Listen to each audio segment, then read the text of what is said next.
Hello, welcome to the Broadway. Obviously what you can see behind us is the NHS installation that's been in for sort of 2 or 3 weeks now.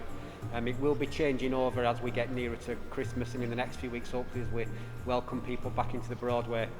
All the creative is in, all the lights are in, it's ready for people to come and have a look, and obviously there's a big partnership work be going on with BradfordBid and Bradford Council. As you'll see with the lights across the whole of the city centre, they're in a much stronger position than they have been for many years.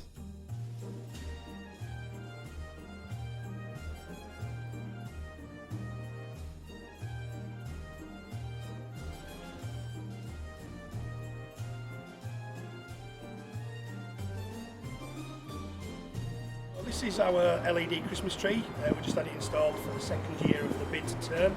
We've got a 5-year term altogether. In year 1 we did a ceiling of lights that we'll see just around the corner, and this is our commitment to additional Christmas and festive lights throughout the 5-year bid term. We can't wait, fingers crossed, for the 3rd of December to come along and more people can come down and actually enjoy it physically. I think you'll agree it's absolutely stunning.